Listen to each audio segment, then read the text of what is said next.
बिना किसी लंबी शुरुआत के चलिए सीधे इस रोंगटे खड़े कर देने वाली एविएशन सर्वाइवल स्टोरी में उतरते हैं। एक ऐसी कहानी जो बिल्कुल किसी हॉलीवुड थ्रिलर जैसी लगती है, पर 100% सच है। Aloha airlines flight 243। ऐसा मंजर कैसा होगा जब हवा में हजारों फीट की ऊंचाई पर प्लेन उड़ रहा हो और अचानक विमान की छत ही गायब हो जाए। ऐसा कैसे हो सकता है? आज के इस एक्सप्लेनर में हम इसी खौफनाक सच, उसके पीछे की साइंस और इस इंजीनियरिंग मिस्ट्री को डीकोड करेंगे। तो आखिर क्या होता है जब 24,000 फीट पर एक हवाई जहाज अपनी छत खो देता है? टेक ऑफ के ठीक 20 मिनट बाद सब कुछ बिल्कुल नॉर्मल था। लोग आराम से उड़ान का मजा ले रहे थे कि अचानक एक कान फाड़ देने वाला धमाका होता है। एक ही पल में हवा का दबाव बुरी तरह बढ़ता है और अगले ही पल ऊपर सिर्फ और सिर्फ खुला आसमान दिखने लगता है। फ्यूसेलाज का लगभग 35 स्क्वायर मीटर हिस्सा, यानी प्लेन का एक बहुत बड़ा टुकड़ा, पूरी तरह हवा में डिसइंटीग्रेट हो चुका था। ये कोई छोटा छेद नहीं था, कैबिन पूरी तरह से खुले आसमान के हवाले था। अब यहाँ का कॉन्ट्रास्ट देखिए। हवाई एक गर्म ट्रॉपिकल जगह है, तो ऑब्वियसली ज्यादातर लोग शॉर्ट्स और टी-शर्ट्स पहने हुए थे, लेकिन छत उड़ते ही माहौल अचानक बदल गया। क्रूजिंग एल्टीट्यूड पर तापमान -45 डिग्री सेल्सियस तक गिर जाता है, जमा देने वाली ठंड, और उस पर 500 किलोमीटर प्रति घंटा की रफ्तार से चलती हुई तूफानी हवाएं, बिल्कुल एक हरिकेन की तरह। उन लोगों के पास इस जानलेवा फ्रीजिंग हवाओं से बचने का लिटरली कोई कवर नहीं था। लेकिन इस ठंड से भी बड़ा एक इमरजेंसी खतरा था, हाइपॉक्सिया। छत के उड़ जाने की वजह से इमरजेंसी ऑक्सीजन मास्क का सिस्टम पूरी तरह बर्बाद हो चुका था। इतनी ऊंचाई पर हवा इतनी पतली होती है कि बिना ऑक्सीजन के इंसान मुश्किल से 1 से 2 मिनट में बेहोश होने लगता है, और उसके बाद मौत तय है। ये एक टिकिंग टाइम बॉम्ब था। कैबिन में मौजूद हर एक इंसान की सांसें गिन रही थीं और वक्त बिल्कुल रेत की तरह हाथ से फिसल रहा था। इस कियोस्क के बीच फ्लाइट अटेंडेंट्स की हालत किसी बुरे सपने से कम नहीं थी। अंदाजा लगाया जा सकता है कि आइल्स में क्या आतंक मचा होगा। जेन सैटो नाम की अटेंडेंट बेहोश थी और उनके सर से खून बह रहा था। एक और अटेंडेंट, सीबी लैंसिंग, इतने भयानक हवा के दबाव के कारण प्लेन से बाहर उड़ चुकी थी।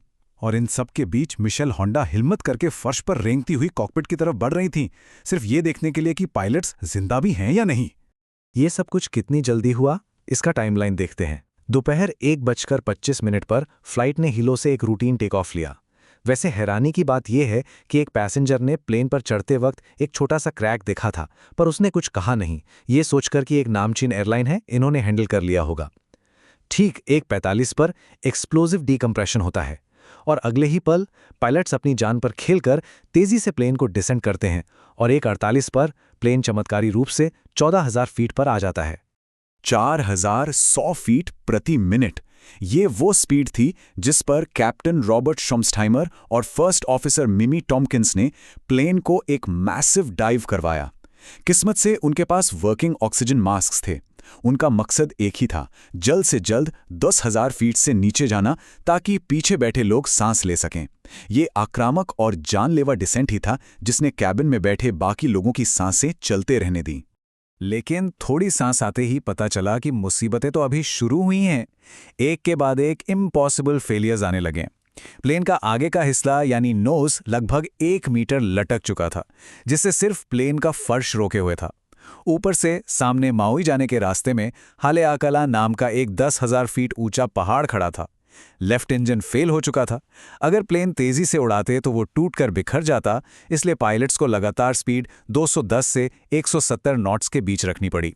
और हद तो तब हो गई जब लैंडिंग के वक्त नोज लैंडिंग गियर का इंडिकेटर तक नहीं जला। अब अगर प्लेन का आगे का पहिया ना खुले तो बेली लैंडिंग करनी पड़ती, और एक्सपर्ट्स का मानना था कि अगर यह स्ट्रक्चरली कमजोर प्लेन सीधे रनवे से टकराता तो वो पक्का 2 हिस्सों में टूट जाता। फ्यूल टैंक्स फटने का और भयानक आग लगने का खौफनाक खतरा था। पायलट्स के पास इस टूटे हुए प्लेन को उसी हाल में लैंड करने के अलावा कोई चारा नहीं था। पीछे बैठे पैसेंजर्स अपनी आखिरी प्रार्थना कर रहे थे और डर के मारे एक दूसरे के गले लग रहे थे। 13 मिनट और 42 सेकंड, ये टाइम मौत से लड़ी गई जंग जैसा था। लेकिन दोपहर 1:58 पर आखिरकार राहत की सांस आई। सबसे आखिरी मोमेंट पर चमत्कारिक ढंग से नोज गियर निकल आया और प्लेन रनवे पर सेफ लैंड हो गया। पायलट्स ने अकेले बचे हुए इंजन के थ्रस्ट रिवर्सर का इस्तेमाल करके उस हाहाकार मचाते विमान को सेफली रोक लिया। उस वक्त की राहत और खुशी का एहसास शब्दों में बयान करना वाकई नामुमकिन है। चलिए देखते हैं किसको क्या चोटें आईं। जहां छत उड़ गई थी वहां रोज 4 से 7 में लोगों को गंभीर चोटें आईं, जैसे 5A में बैठे एक 84 साल के बुजुर्ग जिनकी खोपड़ी में फ्रैक्चर हुआ था। पीछे की रोज में माइनर इंजरीज थीं और 21 लोग बिल्कुल सही सलामत थे। और क्या लगता है, 94 लोगों के बचने का सबसे बड़ा कारण क्या था? Seat belt sign. क्योंकि प्लेन अभी भी हाइट गेन कर रहा था, सीट बेल्ट साइन ऑन था और लोग उस बवाल हवा में बाहर नहीं उड़े। हालांकि दुख की बात है कि फ्लाइट अटेंडेंट CB लैंसिंग को उस दिन हवा और समुंदर ने हमेशा के लिए छीन लिया। Section 1, investigating the impossible. आखिर छत उड़ने का असली कारण क्या था? NTSB की जांच में एक फिगर सामने आया, 89,680। ये थे इस एयरक्राफ्ट के टोटल फ्लाइट साइकिल्स। दरअसल अलोहा एयरलाइंस हवाईयन आइलैंड्स के बीच छोटी छोटी फ्लाइट्स चलाती थीं। मतलब एक ही दिन में 8 उड़ानें। हर बार जब प्लेन ऊंचाई पर जाता, अंदर का दबाव उसकी मेटल बॉडी को गुब्बारे की तरह फुलाता और नीचे आने पर सिकुड़ता। इस लगातार फैलने और सिकुड़ने ने प्लेन के मेटल में भयानक थकान पैदा कर दी थी, जिसे मेटल फटीग कहते हैं। इसको समझने के लिए बोइंग 737 का डिजाइन देखते हैं।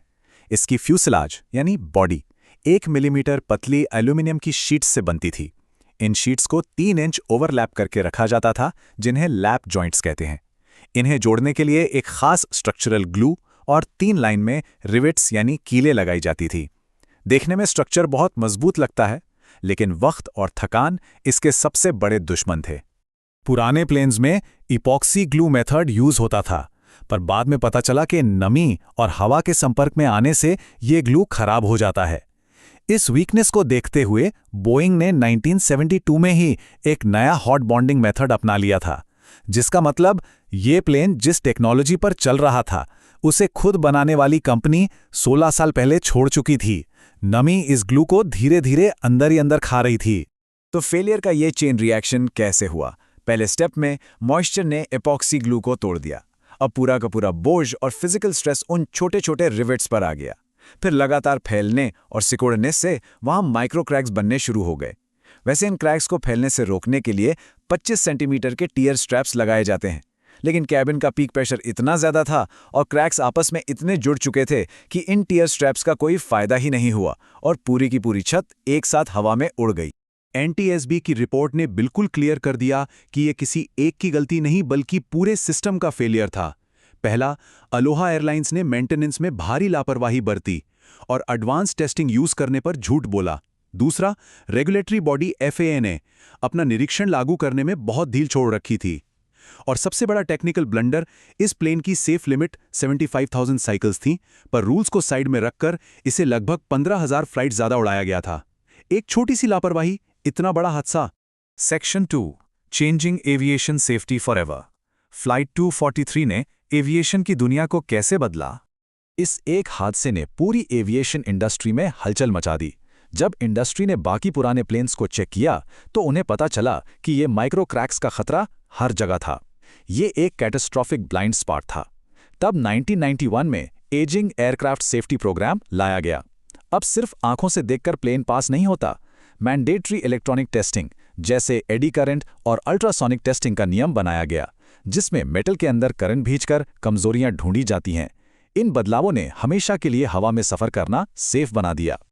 तो इस पूरी दास्तान के बाद एक गहरा सवाल उठता है, क्या वाकई इंसान अपनी इंजीनियरिंग गलतियों से हमेशा सीख लेता है, या फिर हाल ही में हुए टाइटन सबमर्सिबल डिजास्टर की तरह हम आज भी उन्हीं जानलेवा लापरवाहियों को दोहराने के लिए मजबूर हैं? एक तरफ बीते कल के कानून पुरानी गलतियों से सीखकर बनाए गए हैं, तो वहीं कुछ मॉडर्न इनोवेटर्स सेफ्टी रूल्स को बाईपास करने को एक उपलब्धि मानते हैं। ये जरूर सोचने वाली बात है कि क्या हमने वाकई पास्ट से पूरी तरह सीख ली है